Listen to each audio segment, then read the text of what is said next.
O que eu noto dentro desse discurso também de Red Pill é aquela analogia do Matrix, né? Porque Red Pill vem dessa analogia do Morfeu oferecendo a Sim. pílula ao Neo, e uma vez que ele rompe com essa realidade aparente, mas que no profundo não é aquilo, na verdade as máquinas drenam os seres humanos e deles retiram sua energia, vem muito daquela ideia da República de Platão, né? O mito da caverna, de que você tem que ter uma ascensão para sair daquela projeção de imagens, para que você, fora da caverna, enxergue o mundo como ele de fato é. E o que me parece muitas vezes, como na filosofia grega, é que esse sistema montado em volta desse profano feminino é como se ele fosse um demiurgo e a Red Pill fosse uma espécie de gnose, ou seja, uma vez que você codifica a realidade a partir dessa perspectiva, você deixaria de ser enganado, por exemplo. O que você entende dessa maneira também? O que você enxerga a partir dessa analogia original que remonta o Red Pill? A Red Pill, essa analogia primeiro surge a partir do seguinte: os irmãos que dirigiram o filme tinham Uhum. uma perspectiva mais voltada não à caverna de Platão, mas eu posso falar aqui porque eu sei que o pessoal aqui é inteligente, né, Uhum. o pessoal sabe exatamente as referências que eu tô falando. Ah, eles tinham uma perspectiva mais próxima daquilo que o escritor Baudrillard vai falar no Simulacro e Simulação. Ok. Que, por exemplo, por que você comprou esse relógio? Aí a pessoa fala, porque eu comprei porque eu achei bonito. Mas alguém teve que, em primeiro lugar, codificar esse relógio, deixar ele esteticamente alinhado, Uhum. deixar ele apresentável, trazer certas funcionalidades que fizessem com que, além de tudo, seja útil, mas além disso tudo, teve a propaganda, teve o influenciador que usou primeiro, e aí aquilo se tornou uma moda, e etc, etc, etc. Então, quanto dos nossos comportamentos, quais das nossas ideias, na verdade, não são fruto de estímulo, Uhum. entendeu? Não são fruto de propaganda, não Uhum. são fruto... Porque, assim, publicidade e propaganda, teoricamente, são nomes diferentes, porque propaganda tem mais a ver com o governo e publicidade tem a ver mais com o mercado, né? Uhum. Então, quanto disso não influencia as nossas escolhas? O quanto que eu sou livre por comprar uma jaqueta de couro, entendeu? Uhum. Ele vai questionar isso, tipo assim, é porque eu gosto mesmo do estilo, é porque eu vi isso Uhum. aqui, e vendo basicamente isso, se a gente analisar certas questões, a indústria da moda, por exemplo, ela domina a nossa mente, ela sabe exatamente o que a gente quer muitas vezes, Uhum. ela sabe imprimir demanda, desejo de compra nas pessoas. Uhum. O que eu tô querendo dizer? Isso daí já seria um reflexo de uma Matrix, Uhum. entendeu? Uhum. A tal da Juliette, quando ela ganhou o BBB, ela apareceu usando um tênis no aeroporto, e esse tênis era de uma marca X desconhecida, que em 6 horas esgotou.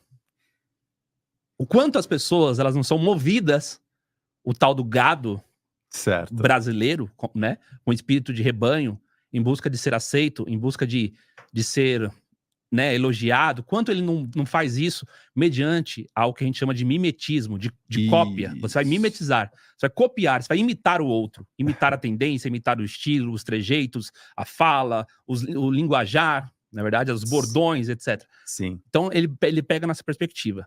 A Matrix seria justamente quando você para pra pensar, mas espera aí. Aí você começa a se questionar a si mesmo. Uhum. Eu cheguei na Red Pill assim. Certo. Cheguei na Red Pill porque, em primeiro lugar, um dos fatores que eu comecei a questionar foi essa história de diferença salarial entre homens e mulheres. Porque todo mundo dizia, em todo canto, Que que há. as mulheres ganham menos porque são mulheres, Ok. né? Porque as mulheres ganham menos, porque é o machismo, o patriarcado que coloca que as mulheres não são tão competentes. Por isso que, elas não estão em cargo de gestão, em cargo de pressão, de comando e assim por diante. Dois, que também é para as mulheres ganharem menos, justamente porque assim os homens mantêm o seu domínio, o seu poder, etc. E que essa seria uma dinâmica que seria replicada nas empresas, nas famílias, assim por... Então, eu me questionei a respeito disso. Então Uhum. a ideia da Red Pill é justamente você sair dessa Matrix Uhum. com a Red Pill.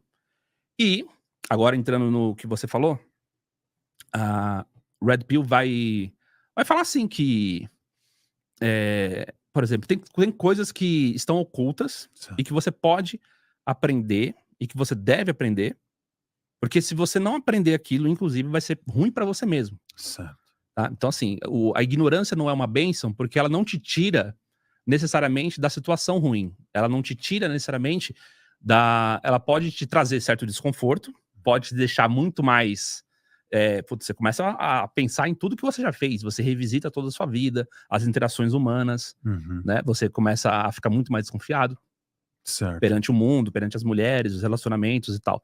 Então você fica mais mesmo assim, é diferente, não existe volta depois disso. Mas a ignorância não te tira o sofrimento. Então Ok. é basicamente isso que a Red Pill vai falar. Sobre essa questão da gnose, a gnose seria, se a Red Pill fizesse o seguinte, ó, se você acreditar nisso daqui, você nunca mais vai ter problema nenhum, porque a verdade está nessa cápsula. A verdade é essa. Entendeu? Não admitimos exceção, não admitimos. Não é nem só exceção, não admitimos. Sabe? Contraditório. Sim, Toda... contraditório. Não admitimos nuances. Melhor Ok, dizer, nuances, certo?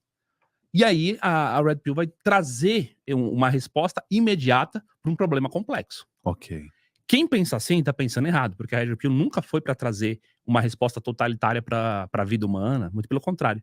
Porque isso seria uma religião. Do mesmo jeito que há religiões místicas, transcendentes, há religiões imanentes, Sim. materiais, tal como o comunismo, enfim. Sim, a gente sabe.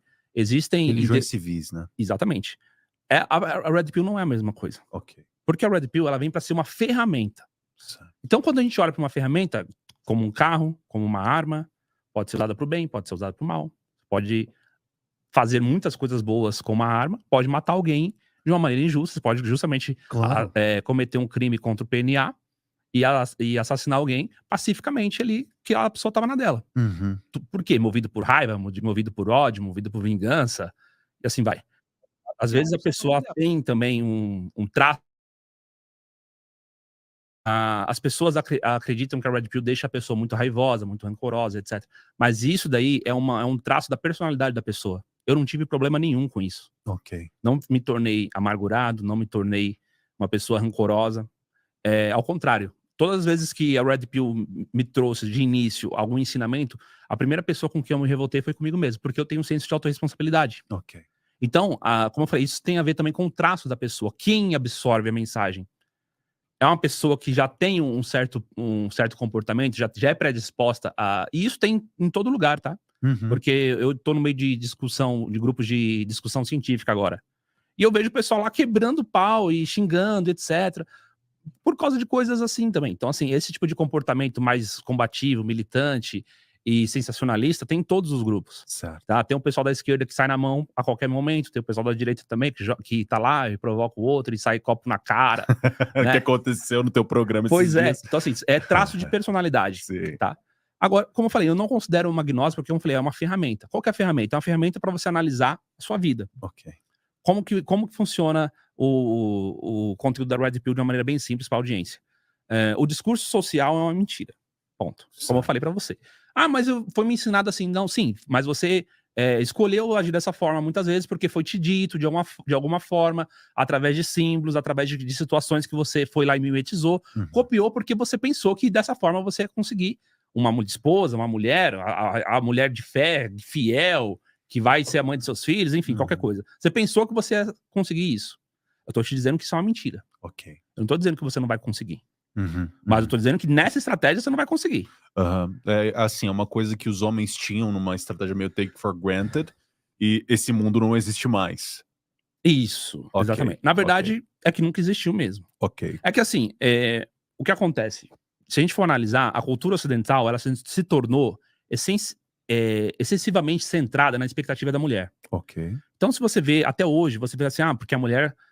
se a mulher tá solteira, ela quer que o cara pague a conta no primeiro encontro. Mas se ela tá namorando, ela espera que o homem seja um líder do relacionamento. Então, tipo assim, ela espera que o homem tome atitude das situações, se ela tá no namoro. Se tá casada e a mulher, ela perde a admiração pelo marido, ela não consegue entregar sexo. Então, na verdade, sempre vai trazer uma visão de que a mulher, ela tem, normalmente, uma posição passiva, e o homem uma responsabilidade ativa. O que é responsabilidade ativa? Se a mulher não tá transando com você no seu casamento, a culpa é sua. Ordem e caos, né? Existe essa dinâmica. Exatamente. Então, sempre se tornou excessivamente centrada na função da mulher. A mulher é uma princesa da Disney que não pode errar. Você não pode errar frente a essa mulher. Não, ela não erra. Acima de tudo. Ela não pode errar. Ela não erra. E quantas vezes a gente vê esses posts, por exemplo, comentários, é sempre tipo, o que a mulher acha. Ok. Entendeu? Ah, porque a juventude da mulher, como que foi? Ah, porque eu tive um relacionamento tóxico. Será que ela não foi tóxica também? Certo. Em nenhum momento? E por isso os dois tóxicos se deram um match ali? Entendeu? A perspectiva que a gente traz da Red Pill é justamente isso. Tipo, a mulher não é uma princesa da Disney. Se você, inclusive, entrar nesse pensamento, você vai baixar sua guarda Ok. e você não vai ver os sinais, porque você tem na sua cabeça uma coisa que não deixa você ver. É um negócio que impede, entendeu? Tipo um filtro. Uhum. Impede de você imaginar, porque se você tá se relacionando com uma pessoa e que você, já que nós estamos falando da perspectiva cristã, Uhum. o ideal do homem é se sacrificar pela mulher. Sim, o amor é sacrificial. Pronto, certo? Então, quando você vê aqueles vídeos da mulher falando que se a morte aparecer, que leve ela ou o marido dela, ela fala que é pra levar o marido, Uhum. ela tá esperando que o marido se sacrifique. Ok. Não que ela se sacrifique. Não, mas isso não é nem pedido pra ela. De perspectiva bíblica, isso nunca foi pedido Nunca pra foi pedido. É. Mas o homem acredita que sim. Ele acredita que se um dia ele precisar, a mulher dele vai se sacrificar por ele. Ok. Entendeu? Aham. Então, a Red Pill tá justamente trazendo essa mudança, a quebra de paradigma. O paradigma romântico, Ok. que os homens são, desde o início, codificados e ensinados, estimulados a ser, é um paradigma que mistura, não é 100% cavalheiro, bonzinho, nada disso, mas mistura um pouco do que as mulheres querem, que é um cara que seja esse cara, como eu falei, que elas possam esperar o sacrifício, Uhum. entendeu? Mas o homem, ele não tá preparado ainda para cobrar das mulheres. Ok. Então a Red Pill sim foca muito no comportamento feminino, porque as mulheres estão dando muito motivo. Tá. Eu lembro perfeitamente de várias vezes que foi falado sobre, inclusive aqui, né? Quem mais estimulou, por exemplo, o anarcocapitalismo se não o governo Dilma? Ok. Não foi? Concorda? Compreendo. Não é só o governo PT como um todo, né? Desde o Lula, com o início até Sim. agora. Quem mais estimulou o anarcocapitalismo porque falou sobre Estado obeso e ineficiente, gastos públicos, Uhum. privilégios para os funcionários, para a classe política, estatal e tudo mais? Certo. Isso não estimulou o anarcocapitalismo? Claro. Né? O kit gay não estimulou o Bolsonaro? Kit gay, Sem ele não existiria, na 70 verdade. mil assassinatos por ano e uma crise econômica, corrupção sem precedentes. Essas três coisas fizeram com que o Bolsonaro viesse à cena. Uhum. Quem tá trazendo a Red Pill à cena são as mulheres atuais. Ok. Se você analisar, hoje você tem 20% das mulheres entre 18 e 35 anos em sites de prostituição ou pelo menos semi-prostituição. Certo. Sugar daddies, Como um OnlyFans da vida. OnlyFans e até mesmo tem esses outros sites aí de traição para mulheres casadas também, Uhum. né? O que visa justamente que a mulher encontre um parceiro só pra, né, se satisfazer, ter um casozinho aqui e ir embora. Ok. 20% de mulheres de 18 a 35 anos, vamos colocar 18 a 40 ali, pra ficar bem abrangente a situação, é a cada 5 mulheres que você conhece, cara. Uhum. Uma em cada 5 mulheres. Santa Catarina é tido como um dos estados mais conservadores do Brasil. Certo. Concorda? Sim, se você olhar do ponto de vista eleitoral, claro. Onde tem mais prostituição no Brasil? Não sei, é lá. É Então, Superou, por décadas sempre foi Brasília. Uhum. Superou. Só que lá é prostituição de luxo, né?